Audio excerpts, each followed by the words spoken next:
This call is now being recorded. All right, welcome back, you guys, to another episode of Modern Day Prophets, Rising from Soul. You guys, I am so excited to introduce the guest that we have today. His name is Josh Puckett, and to be honest with you, I'm not even sure how I came across the Adolescent Redemption Project, but through there got connected with Josh, and I am so excited for him to share his story with you and to see how we can best support better changes in our systems going forward, because his story, you guys, is pretty unbelievable, and just with where he's grown and what he's learned, I feel like he has earned the right to speak up and speak out for not only himself, but for other people that are from his situation. So, Josh, welcome to the show. Thank you so much for taking your time to be here. Why don't you tell us a little bit about yourself? Okay, thank you for having me, Dustin. Like I said, my name is Josh Puckett. I've been in prison 43. I've been in prison for 45 years now. There's a long story that leads up to how that happened. So if you'd like, I'll start at the beginning. So one more time real quick. You said you're 43. How long have you been in prison for? 25 years. 25 years. Okay. It sounded like 45. I was like, wait a second. Okay, just clarifying that. Gotcha. Okay, go ahead. Yeah. And I grew up with an interesting childhood that would have probably shocked many people or, put people in a place to think of how did this guy end up in prison. My mother was a lesbian. My father was gay. My mother chose my dad kind of as a donor. I was actually supposed to know him as an uncle. And growing up, when my mother had me, my father ended up moving to Seattle, and I didn't really know what a dad was. I just had two moms. And one of the early stories is a friend of mine in kindergarten brought in his dad. His dad worked for GM. We were in West Bloomfield, Michigan, and it was show and tell. And he brings in his dad. And his dad is this awesome person that throws a ball with him and builds trucks like my mom drives. And I went home and I said to my moms, both my moms, Christine and Charlotte, I said, Mom, what is this thing of Dad? Like, this is so cool. He throws the ball with him. He does these things. Like, what is this? I want one. And they kind of panicked and turned red, went in the back room and came back out and told me, are you happy with two moms? And I said, well, absolutely. You guys are great. I said, but this is kind of like extra. I want one of these. Right. And that's when I discovered that I did have a dad. And he was in Seattle. And literally the next Christmas, he came out, and that was my Christmas gift. I met my father. We had went down to Miami and for Christmas. And literally this man with great style, a white suit, and a red tie and red shoes and a fedora was my dad. I had no idea, what gay, straight, what any of that meant. To me, two moms was normal. And now I was getting this extra thing. This was cool. Right. He taught me how to swim. He was amazing. And, we ended up going back. And then from then on, every summer, I flew out to Seattle to stay with my dad. And, he was very entrepreneurial. He worked at Boeing. There was a great, wonderful, embracing gay community in Seattle, Washington at the time. And we're talking, the late 80s. And it just wasn't here in Michigan. My mother still faced a lot of discrimination, a lot of difficulty with jobs. She worked in real estate, doing kind of low-income housing for women with children, stuff like that. So it was very different. The shades of acceptance and normalcy with Seattle was wonderful, and you would come back to Michigan and it was kind of oppressive. And I would No way. Everybody might be surprised with that. Right? So the summers were great, and then I'd come back to Michigan. Well, with my dad, I also, we went hiking. He was super dad. He seemed healthy and wonderful. And shortly after going out there, I think 2 or 3 summers later, I'm literally like a third grader, and I realized that my dad had something to tell me, and HIV/AIDS is new at the time. And at that time, it was a death sentence. There was AZT, a few other things, but he felt like he was going to die. So it was a hard experience that I didn't really understand what this was. To me, it wasn't associated as a gay, straight disease. In society at the time, they very much labeled it as a gay disease. He was fighting healthcare companies that, even working for Boeing, that didn't want to cover certain treatments. Absolutely. I mean, I think that a lot of people have forgotten what that kind of fight looked like. Yeah. But that was a fight. That was a huge fight. Here he was, had worked for Boeing for many, many years. He had denied promotions because he didn't want to get into upper management where he'd have to explain why he didn't have a wife and whatnot. And as a gay man, he was just happy working, the floor and running the electronics. He worked on the stealth bomber, MX missiles, all kinds of cool stuff. But yet now here his company was saying, sorry, our insurance doesn't cover your AZT treatment. It doesn't cover this or that. And so I went back to Michigan. And then on top of all that, my mom moved around a lot. We moved into our houses. We fixed him up. She kind of switched partners a lot. She was bipolar, abusive to her partners, abusive to me. She had a lot of struggles. She was molested by a police officer in Livonia at a very young age who was going to make her straight. All she needed was a good man to make her straight. And so she had a lot of issues she was dealing with at a time when there was not a lot of support for that. And we moved finally out to Ann Arbor, which we thought would be a little more accepting, a little nicer. And while in school at Ann Arbor, I actually had a male babysitter torture and molest me. He literally took my toys and melted them on me to try and get me to capitulate into sex with him, and chased me around the house, and all this time telling me, if you tell your mother because she's gay, they'll take you from her. So I'm having to hide it from her at school. Right. I'm scared, and I'm hiding the fact that my mother's even gay from the school. And how old were you? At the time I was, I think about 9, 10. Okay. Third grade. This was my third grade year in school. Yeah, I was trying to figure out how old third grade was. I couldn't remember, but I remember third grade. So. Yeah. Okay. So this put a lot of shame into me. It put a lot of toxic shame and a lot of, now I'm learning to hide things. Yeah. And from my mother, when she's lashing out and she puts bruises on me, she's also telling me, if you tell the school what happened, because I'm a lesbian, they'll take you from me. So really, without knowing it, what the abuser is telling me is in sync with what my mom's telling me about society. Absolutely, right. And it's fueling this toxic shame and this anger, and everything's balling up and rolling inside of me, and I don't know how to handle it. So I begin acting out in school. A year later, my dad's beginning to get very sick.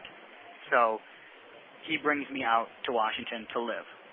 And my mom in a panic, and my dad worrying that I would go back there. When I tell my dad about the molestation, my dad says, no, we're done. You're staying out here with me regardless. And my mom kind of panics. They go into a custody battle. My dad takes custody. And it was not pretty. It was very ugly. It was held in Seattle, which is a little bit better than maybe Michigan. But the abuse was documented. My mother had lots of fights with her partners and things like that. That was all documented. It was very ugly. And again, it made me feel ashamed because here I am putting my mother through this because I want to be with my dad, and my dad saying we have to do this, and the system is judging all of this because, there's no acceptance to homosexual relationships. There's no acceptance to the LGBT community. Like, we don't even have alphabet soup at the time yet, Right. It's either gay or lesbian, and either way you're getting ostracized. And the courts don't even have adoption processes. There's not laws. There's none of that. So we actually had to go through all these hoops to get me to be able to stay with my dad. Yeah. But literally within 8-9 months, he's too sick from the HIV to take care of me. Yeah. And I'm acting out in schools. I'm frustrated. I have anger issues. I'm holding all this in. Yeah. The only thing that was nice was that in Seattle, I didn't have to lie about my parents. There was a more accepting community at that time where kids didn't torture and tease me like they did back in Michigan. So finally he gets so sick, that I have to go into actual foster care out there. And, we went through one of the very first LGBTQ adoption agencies, which back then was just gay and lesbian adoption agencies, and had me actually fostered to a gay couple, Bob and Steve, who had never had a kid. And to this day, I feel so bad because I was such a handful to deal with for them. So they're doing a favor to my father. They're doing a favor to, our friends and the community out there. And, I'm just running amok. I'm just, acting up in schools, staying out late, and it just gets to be too much on them. Entirely my fault, none theirs. They were amazing and understanding and wonderful. And I go into state foster care. And at the time in Seattle, state foster care was very, very bad. And they were housing children 6 to 12 years old in basements with bunk beds at these different houses, and people were just taking the money for as many kids as they could get, feeding us bologna sandwiches, and not even reporting it when I run away. I had friends that grew up in foster care that just hurts my heart. And that makes it more, I'm feeling more shameful because now I'm in foster care. Now I feel like I've made my father sick. I feel like the stress that I've put on him from acting out is killing him. So literally we go to Thanksgiving with Pam and Patty, some friends of his, beautiful house. They're wonderful, lesbian couple. And my father calls the house.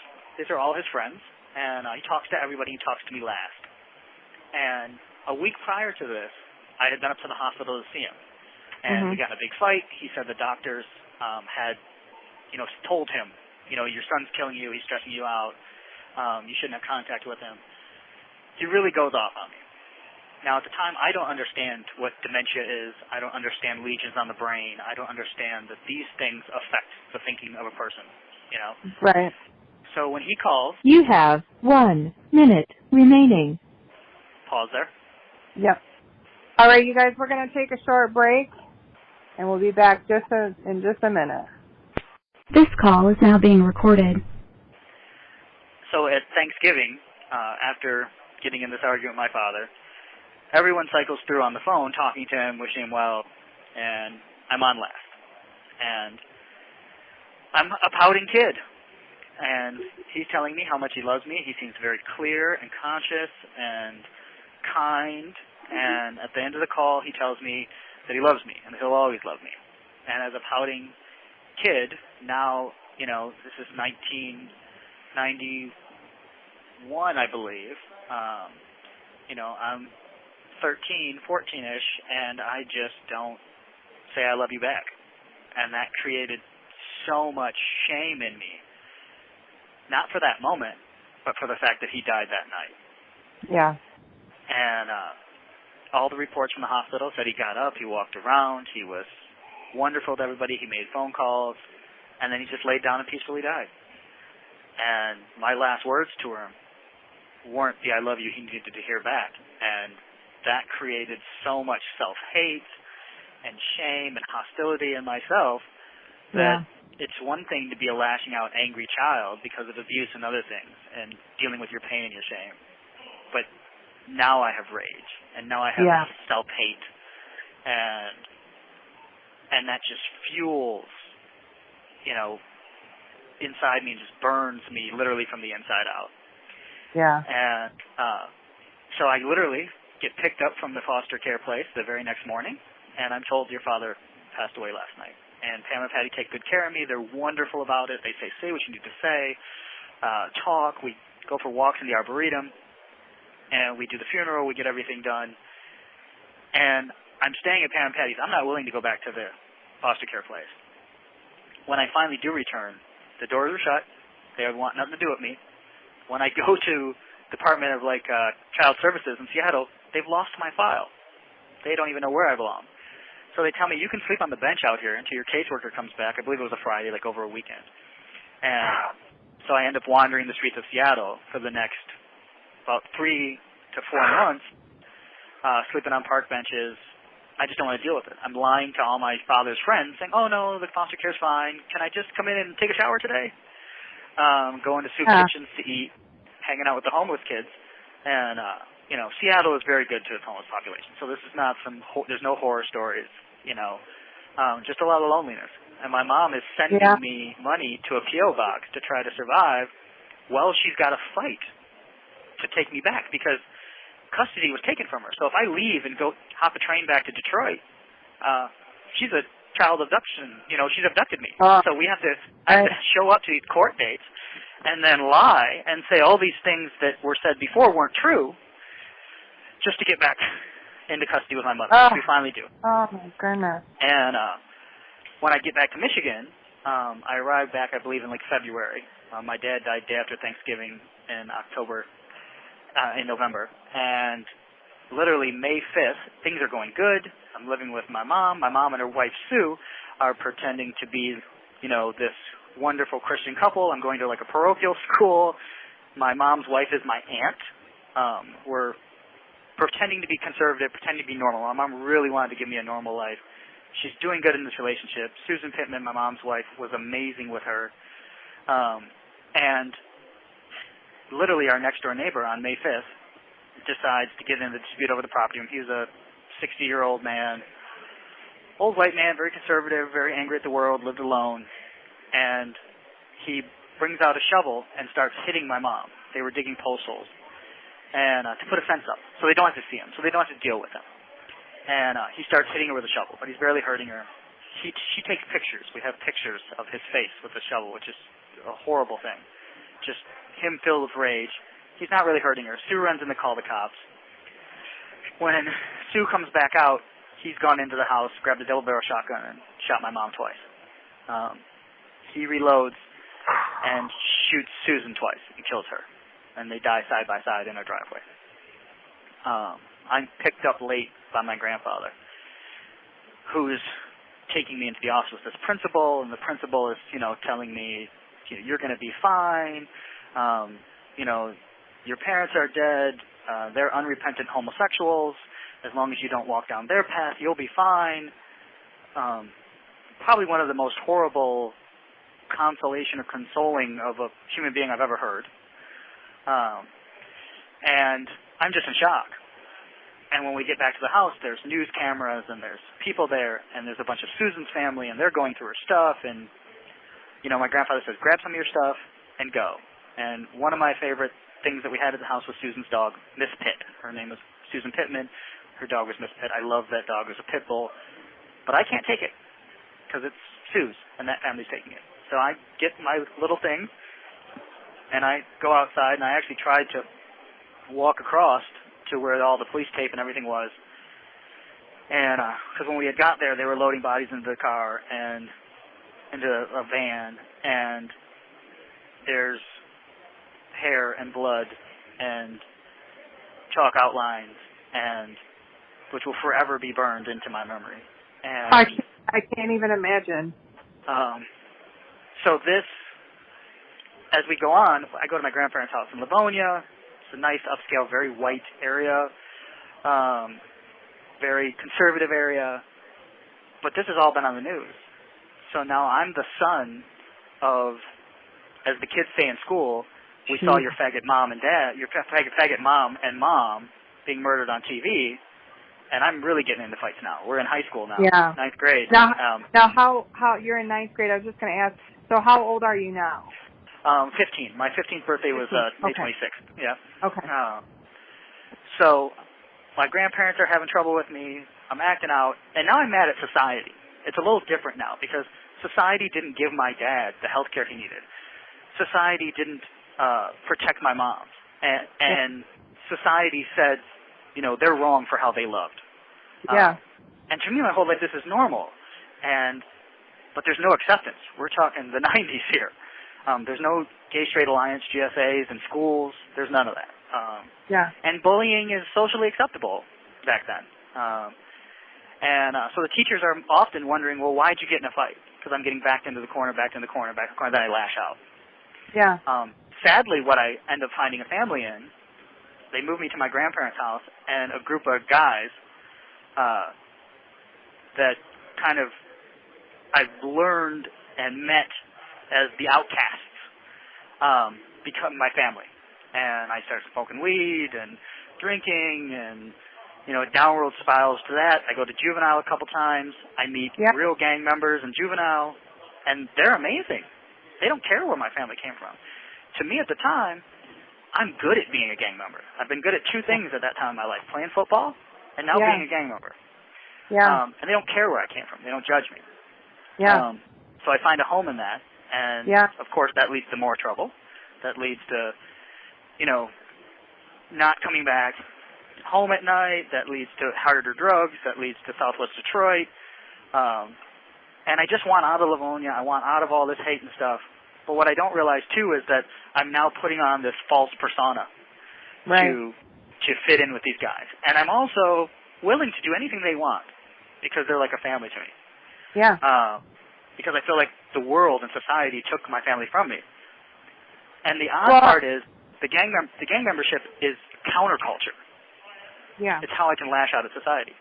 Yeah.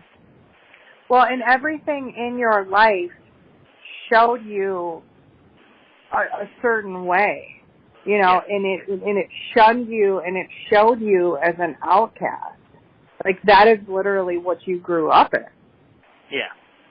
Like, it just, I just don't, and I know that you've gone through this story with me, but, audience, like, I really want you, like, this is moving me so much right now, and I've already had multiple conversations with Josh, but it goes to show how it's not just one person that's responsible. Like, we're all responsible for this. We are all responsible for this. Yeah. Okay, sorry. And it truly, like, it takes a village, they say, to raise a child, but it also takes a village to destroy one. Children are very resilient. They can have one or two bad experiences and bounce back. And my experiences are not an excuse for what ends up happening, which leads me to prison. Which after, a few years of being in the gang culture and living in Southwest Detroit, some friends of mine from a different gang come down to Detroit, and we're drunk and we're, lots of bravado. Everybody's tougher than the next guy, drinking and smoking weed. Complete ego. Oh yeah, everybody's an ego. Like, they haven't left ego they haven't left ego since their teens started, and now we're like all 16, 17. Absolutely. I'm 18 at the time, and we plan a drive-by shooting on a rival gang. There had been a war all summer long, shootings back and forth, firebombings to houses, and during this drive-by shooting, my two co-defendants, the driver and the shooter, they circle a block, and they shoot up an apartment building, which we thought would be where the gang members stayed and was abandoned, and, but we didn't care. The truth is, at that age, we're not thinking life and death. We don't care. And my co-defendant shoots a car, and in the car is a 12-year-old little girl. And it breaks my heart. And I'm in another car, kind of circling there, trying to find out what's going on or if they're going to do anything. And I don't realize what's happened until about 2 hours later. We're pulled over by the police, and they say, "Hey, you shot an innocent bystander. This is what happened. She's in critical condition." And they take us down to gang squad headquarters. We go through the usual rigmarole of, back then in Detroit, they beat you up. So they beat us all up. They, got statements out of everybody. They figured out what's going on. They take a few of us down to homicide because she's on the way to dying.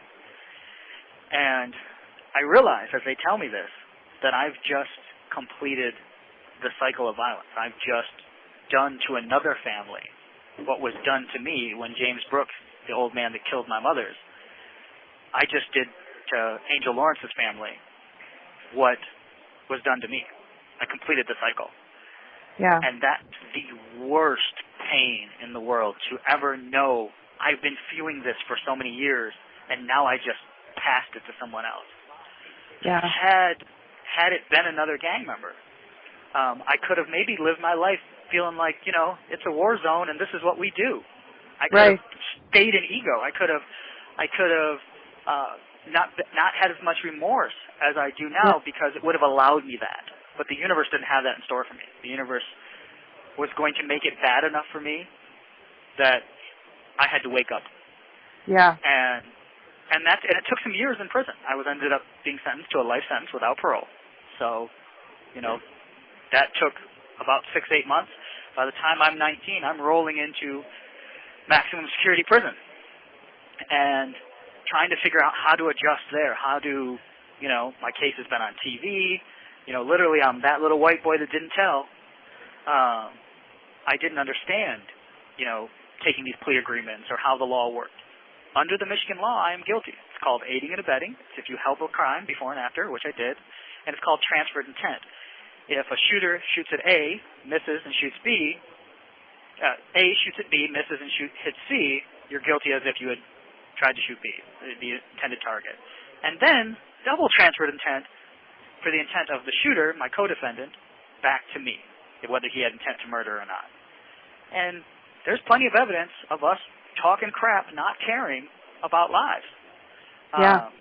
So in this situation, per Michigan law, you have 1 minute remaining. The penalty is to die in prison. Pause there. This call is now being recorded. So I ended up at 18 and a half being sentenced to life in prison without parole. And by 19, I was inside of maximum security prison in Michigan, wondering how a 160-pound redheaded, white boy is going to survive in this environment. And that came with something that I really call the iron mask. I separated who I was just to maintain my humanity. And I became my case. I became all the things that were expected of a convict, all the things that were expected of a gangster in prison. But quickly, one realization came to me that blew me away. I won't give any credence to any organizations or gangs, but I was a part of Blue Team. And in prison, the Blue Team doesn't accept white people. So for many years in the beginning of my prison bit, I was used, I was sent on missions, got in trouble, do this, do that, until I really realized that this isn't who I am. I can't be this person anymore. And I didn't want to victimize people. I didn't want to perpetuate this cycle. And I knew I had to do something to set me aside or take me away from that. And that was really, for me, that was education. It was gardening. My grandfather loved gardening. I got into gardening because he loved gardening, just to kind of make him proud. And I started taking classes. And really what I learned from that is I love gardening, but I also love learning. And I started growing in who I was the more I learned. But I still don't have a purpose.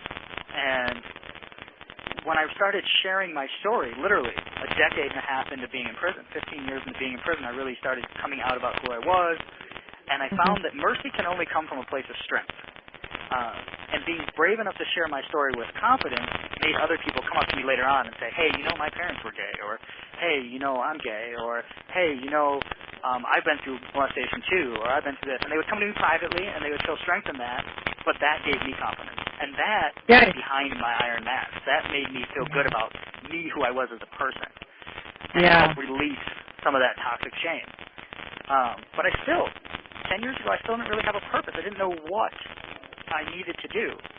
And then I found my purpose through those experiences and really assisting people using my story and modeling positive behaviors and not backing down when somebody's getting picked on in the prison day room and turning my head, instead saying, hey, leave that guy alone. He's just like you.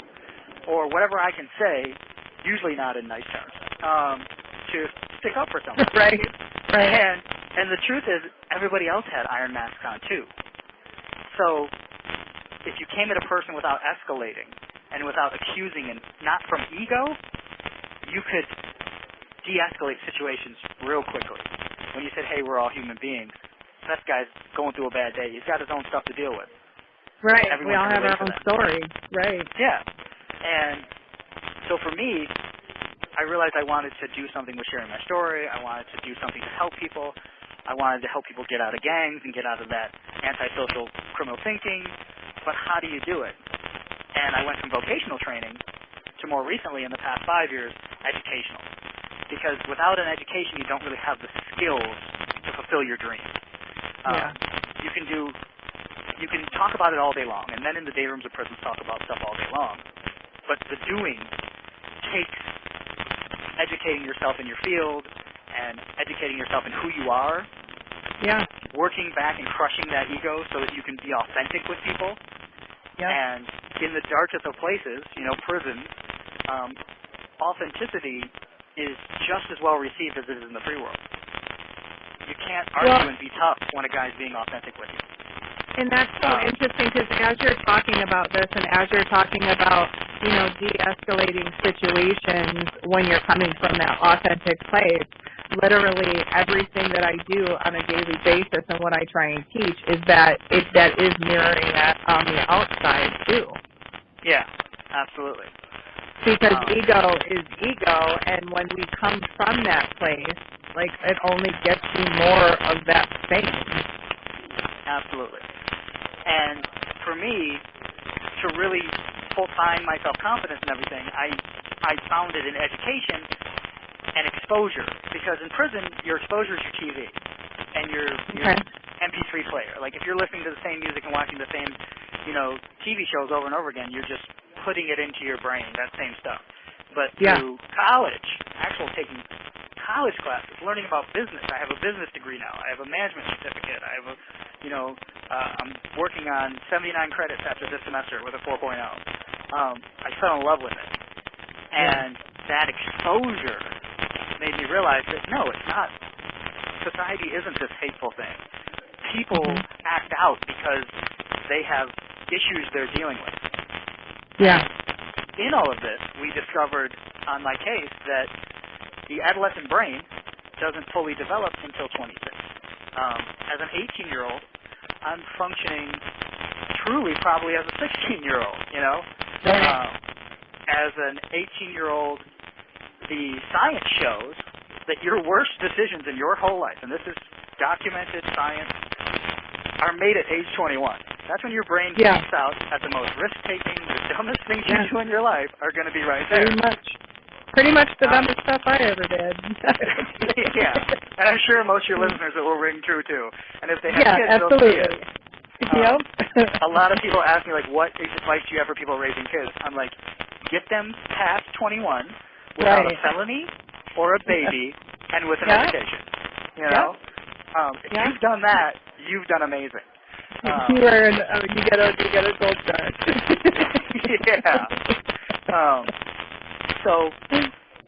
So for me, getting the education and the exposure exposed me to things that allowed me to see the world from a different place and see people from a different place. And then I'm also a student of hundreds of self-help books, from Rhonda Byrne's The Secret, Don Miguel Ruiz, The Four Agreements, different things like that, which motivated me to work in the mentoring field in prison, and which I love. And if I can't be free, and I can't protect society, and I can't make a difference in society, I can at least make a difference in the man that might be your neighbor in a little while, that might be going home. And he's struggling with himself and identifying with being in prison and having, rough families. And these were the guys that we mentored in our mentoring program. And it would be 5 of us and one young guy and Dr. Jones, our chief psychologist, on a team to really help these guys understand their thoughts, their behaviors, their emotions, how those things come out and manifest themselves through their thinking patterns. And the sad part is kids shouldn't have to come, and I say kids because truly I really believe until we're 26, we're kids. And until you've emotionally grown, you're kids. We're not just kids, we're idiots. We're idiots, and not by, there's something that I want to bring up here and really have, the audience is going to understand this anyway, but literally from the time that you were born into this world, you have been tossed out, set aside, segregated, separated, and that is such learned behavior, like when it's repeated over and over and over again, and this is not just with you, this is with anybody that's listening. Because not only are we idiots until we're 26 because of our learned processes and all of the things that we grow up to in our circumstances, because we're not educating each other in ways that are helpful at this point in our major systems. By the time that we're 35 or older, 95% of our programming is memorized subconscious behavior. Absolutely. So your neural pathways build those patterns. You're creating patterns in the grass. When you yell a lot, you're a yeller, you're going to go back to that in a stressful situation. Yes, absolutely. And so, I know that Josh can sit here and take responsibility for everything that he's been through. He takes accountability for it all, Pete. And we do have to get to that place no matter what we've been through.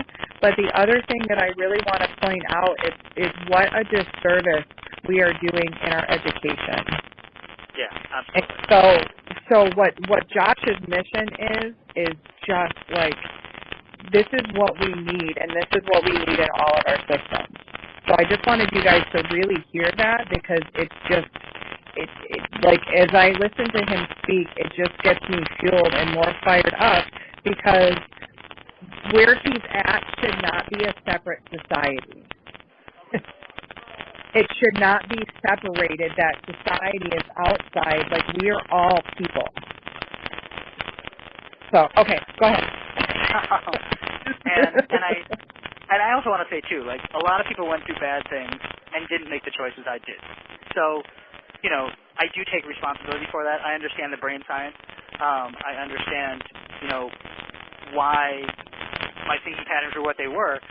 And I can also tell people, too, that when the neural pathways in your brain, you do a repeated behavior over and over again, you create these trained responses, it's very hard to deprogram that. And it takes a lot of years and work and constant maintenance on yourself to check your behaviors.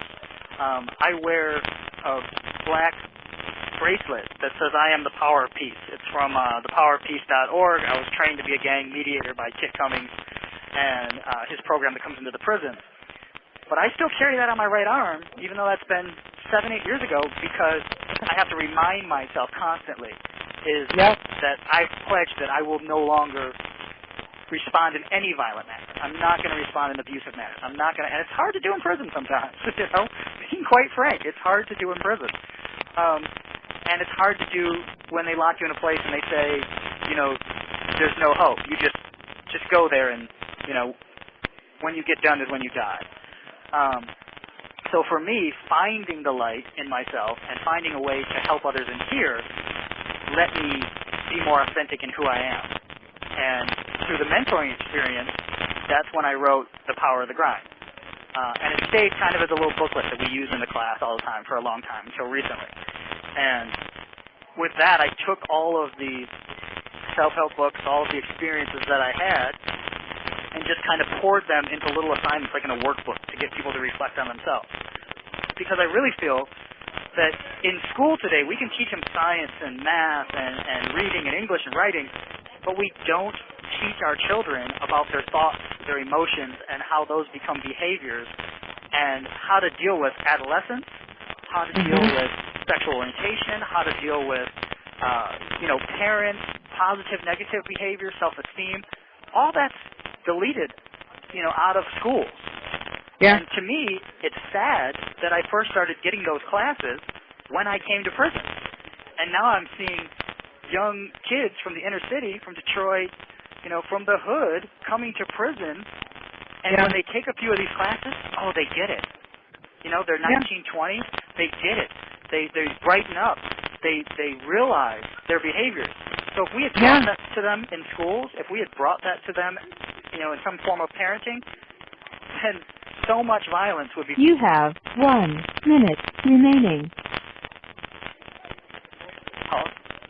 I was... Yes.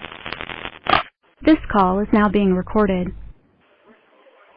All right, you guys, if you hear some little talks in between the breaks in these conversations, it's because we only get a certain amount of time on the phone, and we have to stop the recording, and then he has to call back. So if you hear any kind of talking in between or pausing or anything like that. That's what it refers to. So, so talking to Josh, and I've had the honor of him asking me to write the foreword for The Power of the Grind. And so last week I read it, and I was completely blown away by it, Josh, just because you and I resonate so much in what we talk about and kind of our mission as far as introducing new ways to educate.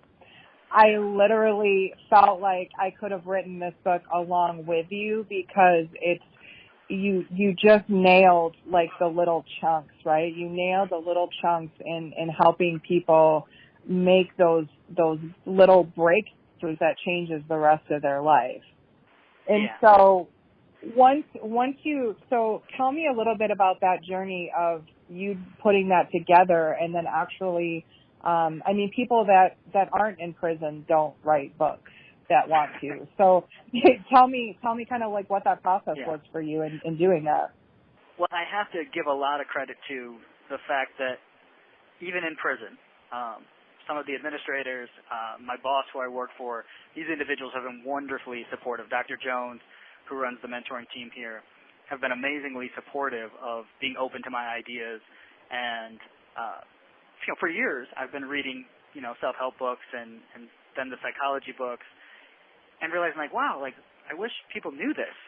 And that's why I love my conversations with you, because you're so woke, I guess, on the subject of the brain and the subject of how we think and what our ego can do. If everybody knew the damage that ego could do, we'd all be trying to fill a prison full of our egos, not people. Right. Right. Absolutely. So for me, it was really the right time for it, but also having these wonderful people around me. The corrections education program director, really had mentored me, Bobby Beauchamp, for Jackson College, which is the college that comes into the prison and teaches here. And then having some wonderful professors, encourage me. But I also have a boss. I don't know if his name wants to nail this, so I'll call him Mr. C.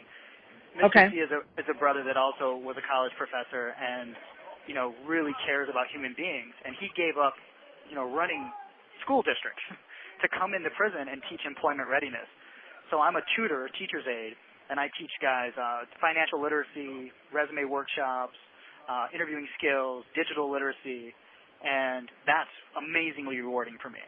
And being able to actually, sit in front of my computer, and I've done over 1,000 resumes for guys leaving prison. These guys are all guys going home.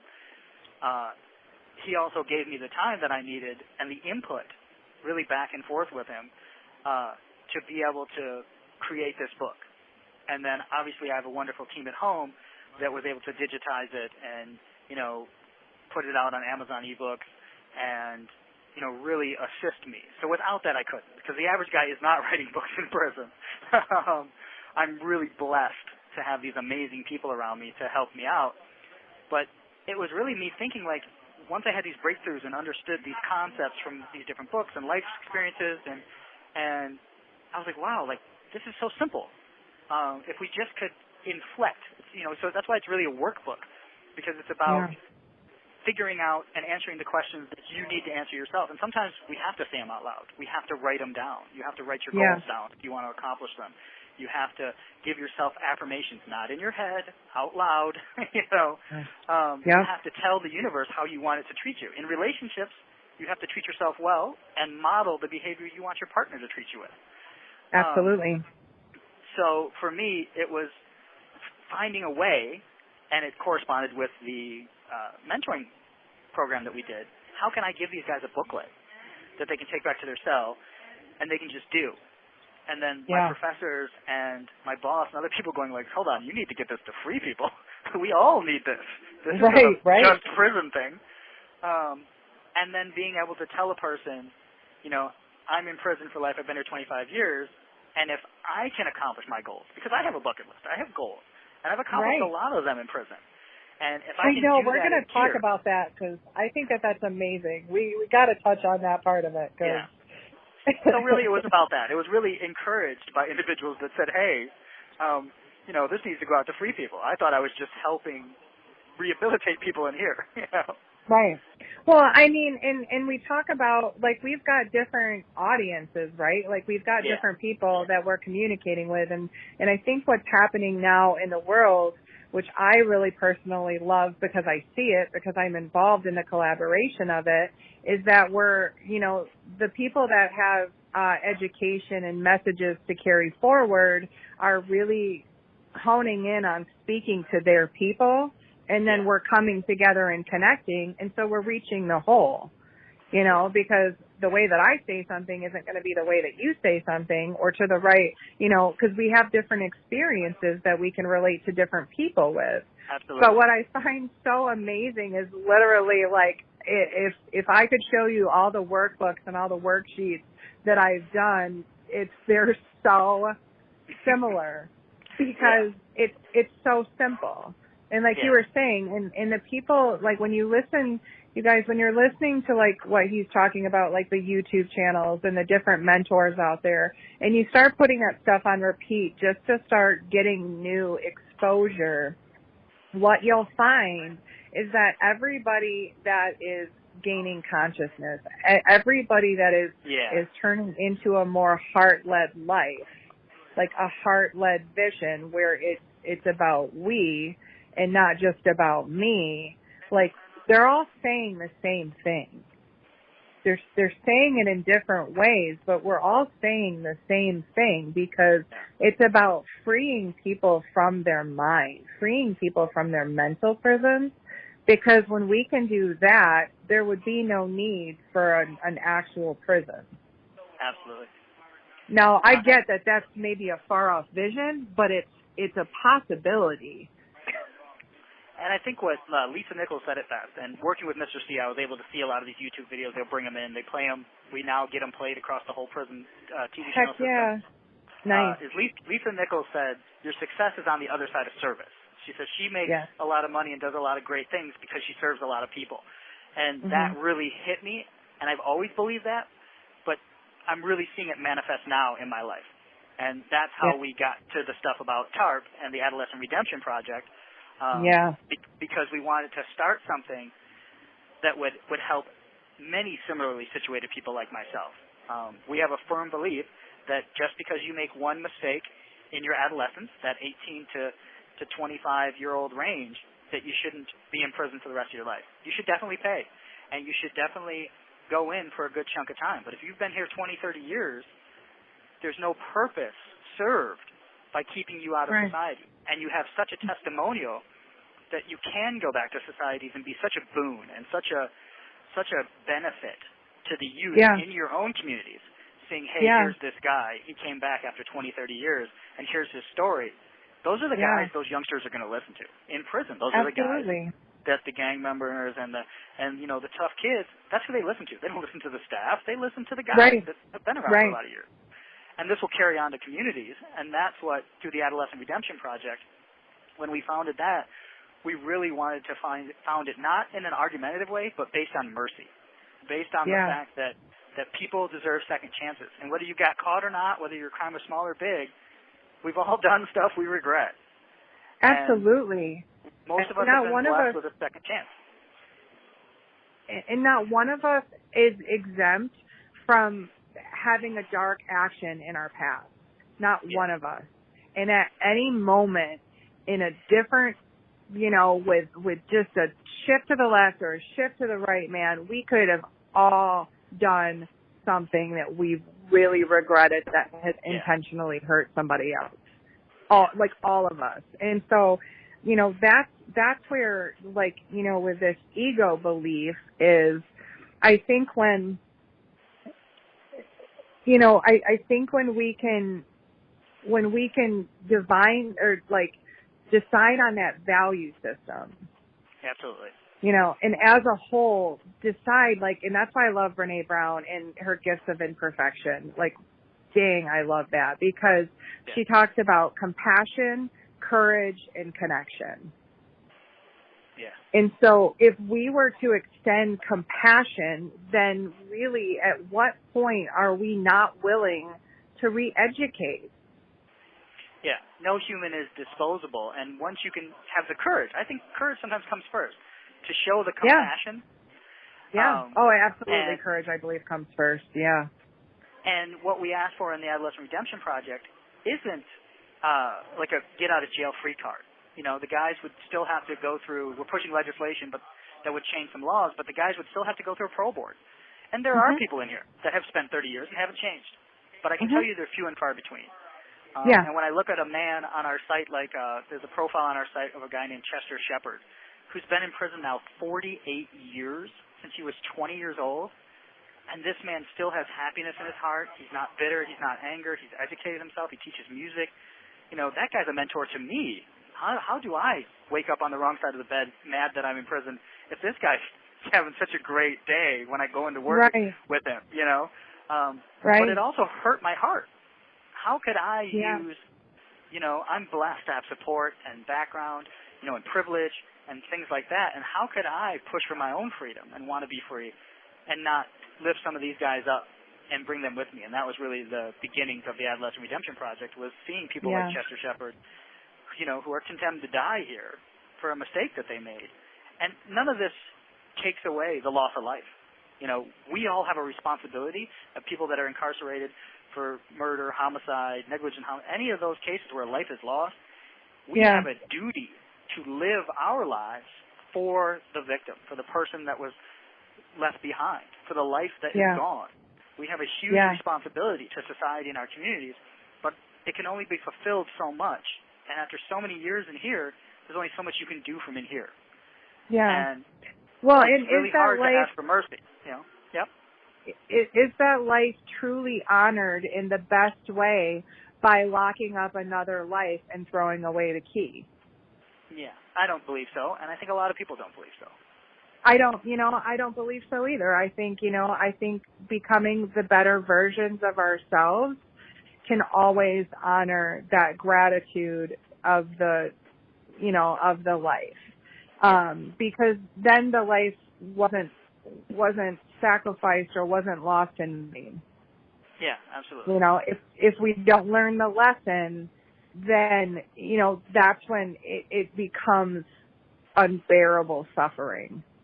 Yeah. You know, and instead I think, you know, and I got to bring this up because you guys, I want to touch on a point here, and I know that Josh probably won't.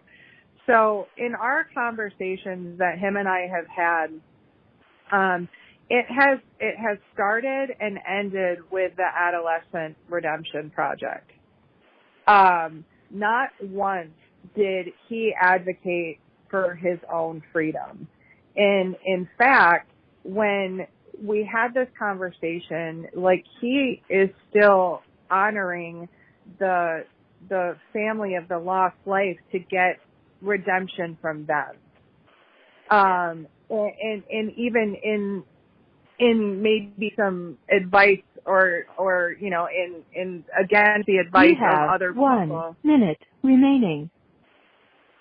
Still going after that forgiveness. And like, this is where I really think that we can do better as human beings, because there should be no lives that get left behind.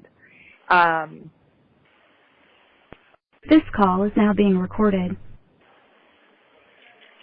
So why I wanted to point this out is because when Josh talks about, you know, Lisa Nichols, you know, you find your success on the other side of service.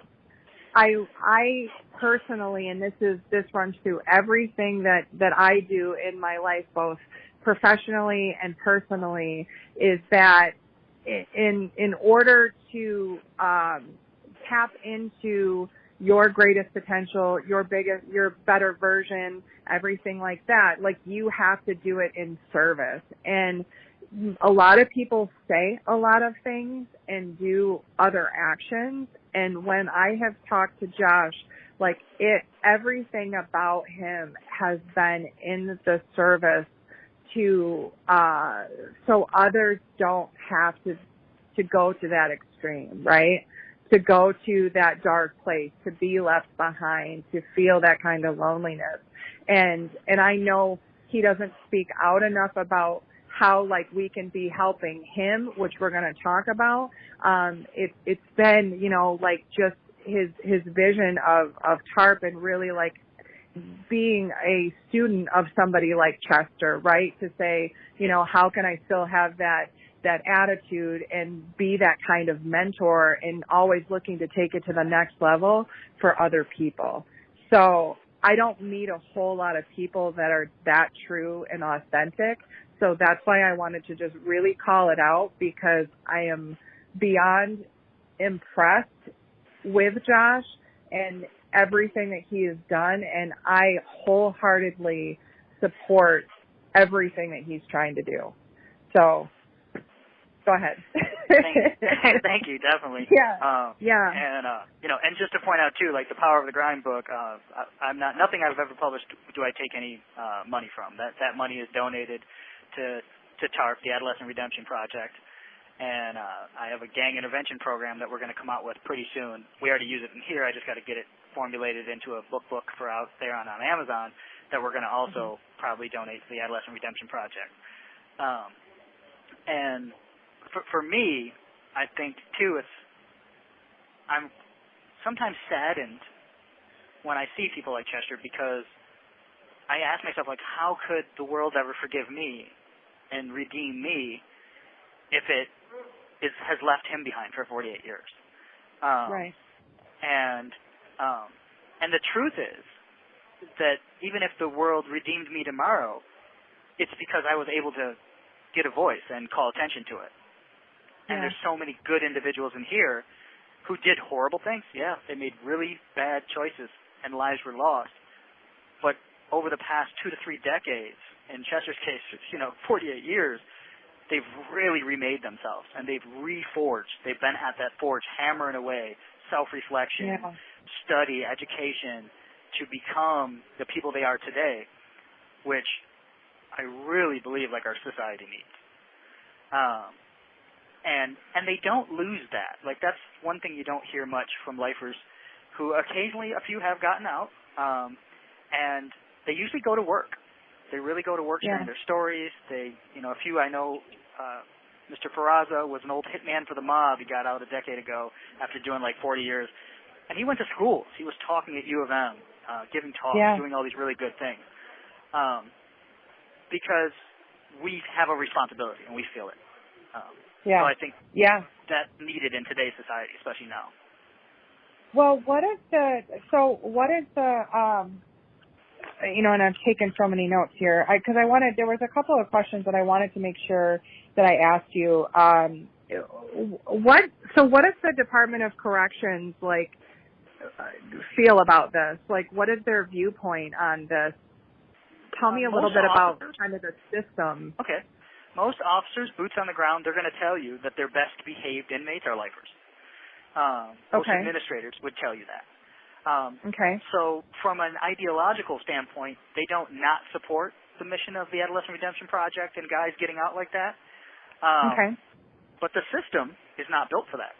Michigan was built on retributive justice, not restorative justice. So the only expectation they have for me right now is to die. When I came into prison 25 years ago, there were no expectations. When you come to prison, normally as a guy that's maybe got 5 or 6 years, you got to complete this class, you got to take maybe a violence prevention program, you got to take a chance for life or a thinking for a change to modify your criminal thinking. When we come in, they tell us nothing. When you have a natural life sentence, they want you to hurry up and wait to die. That's why we call it death by incarceration. So there really are no expectations, and that's what should be pointed out. And I know I don't like to ring my own horn, or ring my own bell, but Chester, myself, people that have gotten degrees, college degrees in prison, we didn't do that on the Pell Grant. We didn't do that, with free. The taxpayer didn't pay for that. That's all family members and people that love us that paid for that. That's not an expectation. That's when we take these classes, when we have jobs, when we do things that are positive in prison, that's just because we want to. Because there's no expectation beyond just wait for your God to take your number. Wait for the universe to pop your number up and die. That's it. And that's because of the laws that were created, the mandatory sentencing schemes and laws that were created in the 80s and 70s that was that tough on crime, super predator era where we felt like human beings weren't redeemable. And I really do not believe that society as a whole believes that anymore. But Michigan has a silent death penalty. That's what it is. I've watched my friends, mentors, older guys, do everything that they can in here, take every program, have public support. I have a petition with, I think, around 3,700 signatures on it of public support, which humbles me. But no matter what, the law says I must die in prison. Unless the governor chooses to commute my sentence, chooses to commute Chester Shepard's sentence. And that's, I think people with natural life were commuted maybe 10 by Governor Snyder. Governor Gretchen Whitmer obviously hasn't done any yet, and Jennifer Granholm did about 56, I think. Don't quote me on those numbers. I don't know, but it was very small. Right. So redemption is small, and that's why we're really hoping with the Adolescent Redemption Project to gain enough public support, to get enough voices in our voter bloc to pitch our law changes. Like, we believe that during that adolescent phase, 18 to 25, that a judge that you elect, a duly elected sitting judge, should have the right to hold a mitigation hearing. You do it with anybody under 18. And then the judge is not forced to impose a mandatory life without parole sentence. Right. He should have that right. These laws were changed in the 70s and early 80s when it was tough on crime. Yet this judge that our voters elected only 2 or 3 months ago, or that will be elected in this coming election in November, do not have the right to change any bit of sentencing. It's all mandatory. My judge told me, Mr. Puckett, I don't know why you didn't take these pleas. Sometimes when you roll the dice, I don't know why you didn't listen to the advice of your lawyer, blah, blah, blah. It would have turned out different than this. I wish you would have. How could you have possibly known who to trust, what to trust, growing up the way that you did? Yeah. How and is I'm looking that at the possible law, even? Yeah. And imagine you're going through this as an 18-year-old. I don't understand, in my case, the aiding and abetting with the transferred intent, with the double transferred intent. My lawyer didn't explain this stuff to me. You mean you didn't have your law degree growing up in the crappy, not crappy, I don't mean like that, but I mean uneducated. But that's okay. I am educated and I still wouldn't know anything about that. Yeah. That just... So, you guys, this is why I get so heated up about this. Go ahead. so literally, we feel the Adolescent Redemption Project, when it does get out there, that people will agree that judges should have the right to render judgment, that 18 to 25-year-olds should have a mitigation hearing. And that mitigation hearing, right now, a 17 and 11-month-year-old who, I'm not going to say any names, who was going through a bad time, being molested, whatever, he shot his mom in the back of the head. And because he viewed her as, being accomplice to his dad who was molesting him. Right. That man served 26 years in prison. He was 17 and 11 months. He was just released from prison. Because the laws changed, because the U.S. Supreme Court said that it violates the Eighth Amendment to sentence a juvenile to die in prison, to life in prison, which is a death sentence. But yet, a person like myself, 18 and 5 months, right? I'm supposed to die. A person like Chester Shepard, who was 21, we're talking the 70s. We're talking in the midst of racial inequality and oppression. Who goes out and robs some things and shoots a person in the process is subject to die in prison. And I really, truly believe that's just not fair. No, and we can't ignore the fact that we're literally locking up human lives and throwing away the key to die. Yeah. Because, this reminds me of, and I don't know the exact statistics of it, but I was reading this article on POW prisoners, or prisoners of war, and they said that there would be, they could tell when somebody was going to die. They could tell when somebody was going to die just because when they gave up hope, it was within 48 to 72 hours. Yeah. And I want to just, I want to just reiterate here to the people that are listening, you guys, loneliness and hopelessness are killers. Yeah, absolutely. You know, I feel that's what happened to my father. When he was ready to go and he had given up the fight, that's when he went. Yeah. And I've seen guys in here literally be out in the yard and, you know, they're depressed, they're walking around by themselves, and the next day they lay down and they're gone. Sadly, I've seen many more, go back into their house, put their sheet around their neck, and end their own lives. Yeah. Well, hopeless is helpless. And when you're, and literally like the helpless mentality, the victim mentality is what creates all of these issues in the first place. Yeah. And so when you get to that place of helplessness and hopelessness, so not only that, even if you were to make it into something, now you've conditioned yourself into a learned helpless pattern. Yeah, absolutely. You see that in the guys that come back to prison. Yes, absolutely. And like that is just, it, you know, consequences to your actions, absolutely. Do we need to have a discussion about how severe those consequences need to be? Absolutely. Absolutely. Like we need to start having these really uncomfortable conversations because in no way, shape, or form should it be okay to lock another human being away, to literally take away their hope and throw away the key. Yeah. That is, I mean, to me, that's completely unacceptable. You know, so I'm so glad that you and I connected with, because, you know, and for anybody that's listening, you guys, like this is where, you know, it is up to each individual, because just as, you know, I've had a choice in my life whether I was going to continue the behavior that was going to cause me to die early and to create negative ripple effects. I also had the choice to accept responsibility in my life and change my actions. I changed my behavior. I didn't change my mindset first. I had to change my behavior. And just like with Josh, like he didn't start changing his mindset. He started changing his behavior. Exposing yourself to new information is changing your behavior. Remaining. Wow, that was fast. All right, hold on. This call is now being recorded. You know, I just, every time, Josh, that we kind of go deep, like more into your story, I get more and more passionate about just standing next to you in this fight.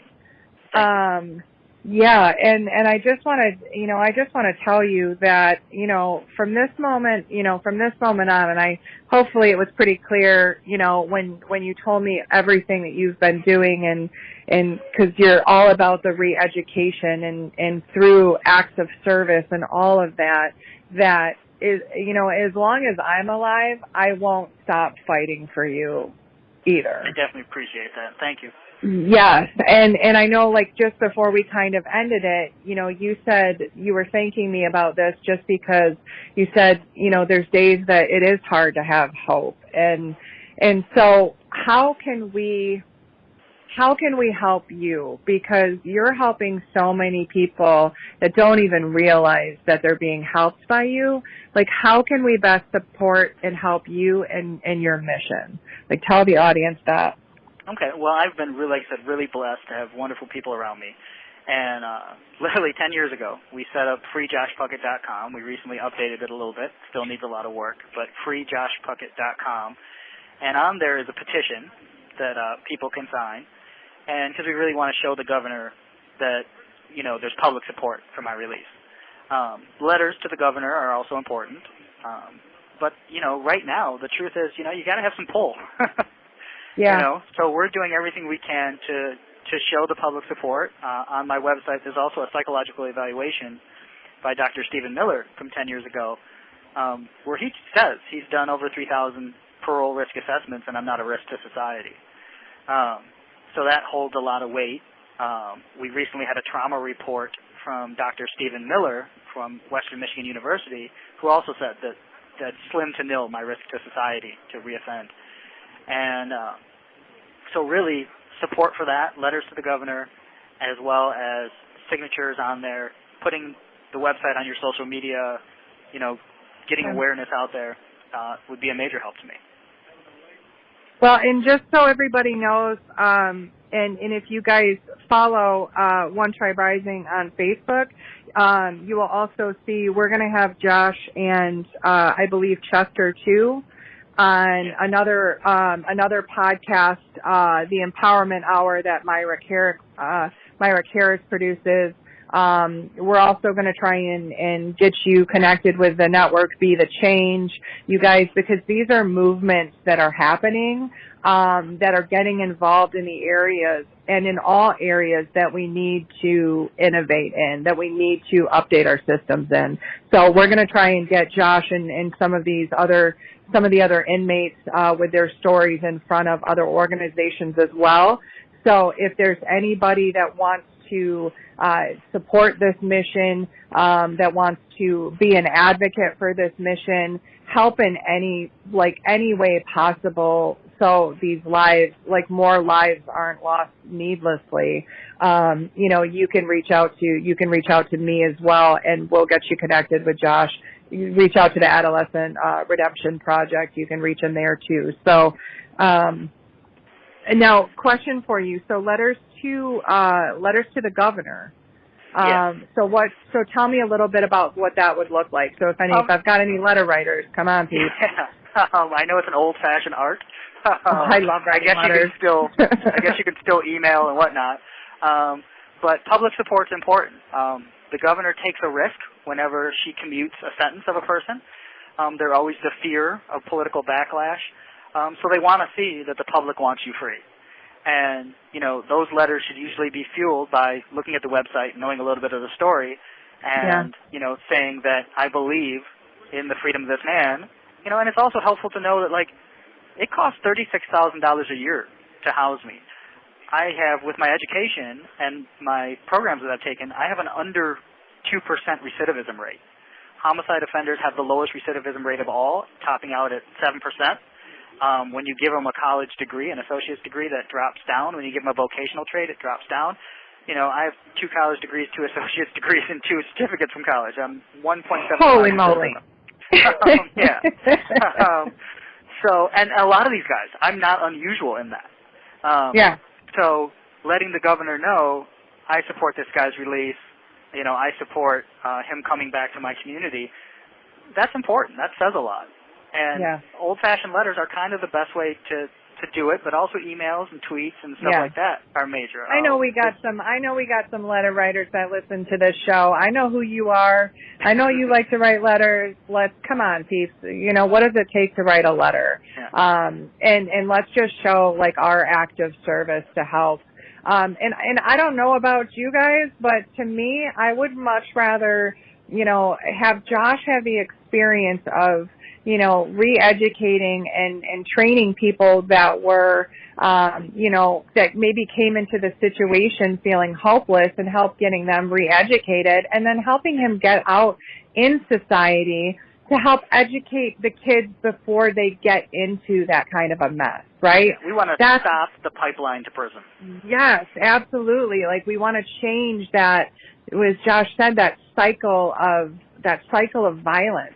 That cycle, because again, it's programmed behavior, you guys. Not only is this personal programmed behavior, it's generational programmed behavior. Absolutely. And we can stop it, and we can change it when we change our actions. So not only that, if you took your time and you wrote a letter, you were creating such a good result because you're changing an action that you normally wouldn't do. So just throwing that out there too. I'd like to also say, like I said, the Adolescent Redemption Project.org has a voting block that we recently set up. And it doesn't matter if you're Republican or Democrat, if you're conservative or liberal or libertarian.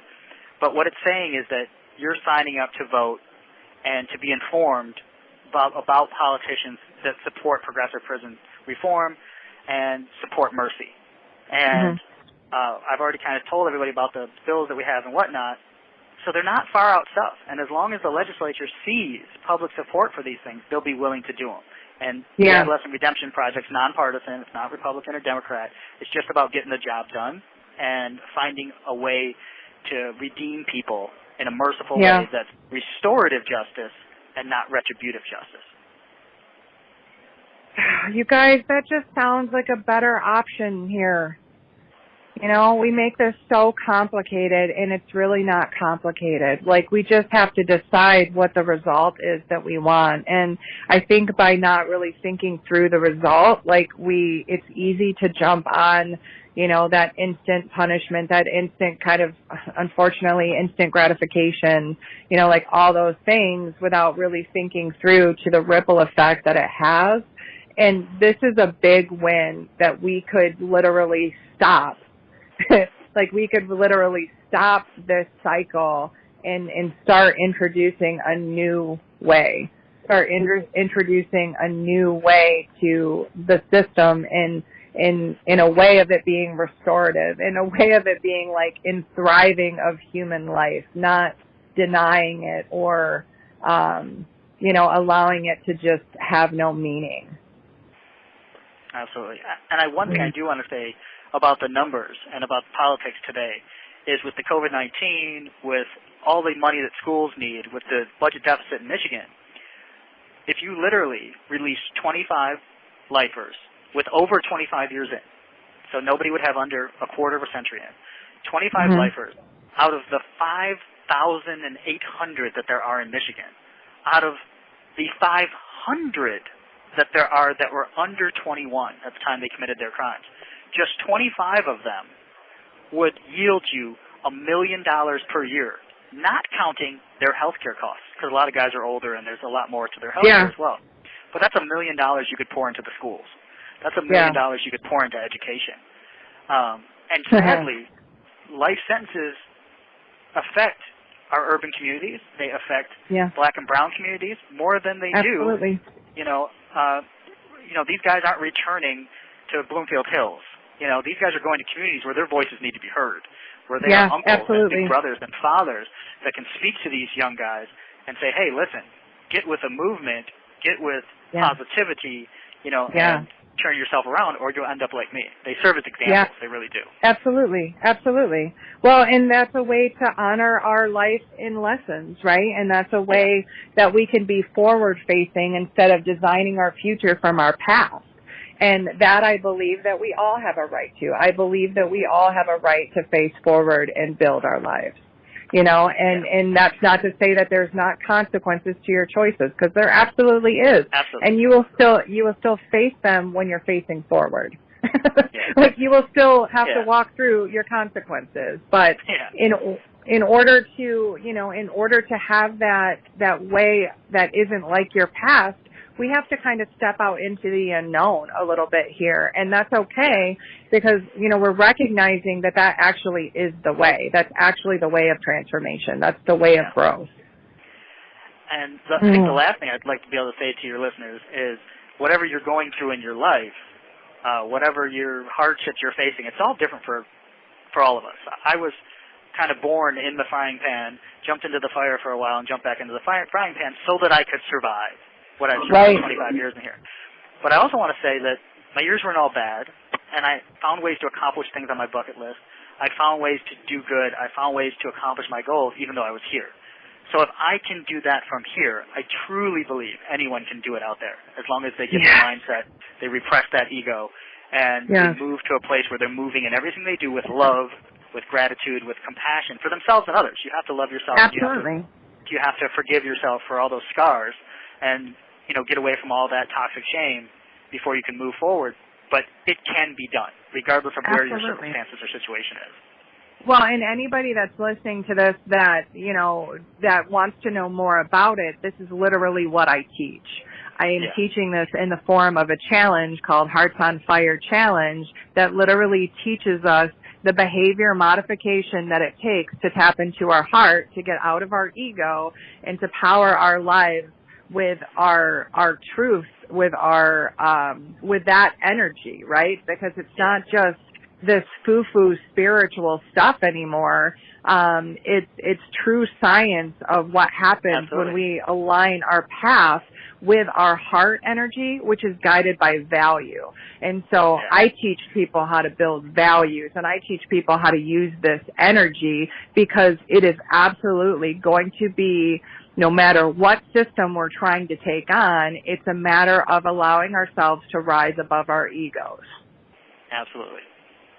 And that's the solution. And so that's people don't know how to do that because we don't teach about it. So this is why, like, I'm partnering with the Adolescent Redemption Project. This is why I'm partnering with Josh. This is why we're going to partner with other people, because, you know, we're stronger together, and it's about that public support. It's about gaining those numbers.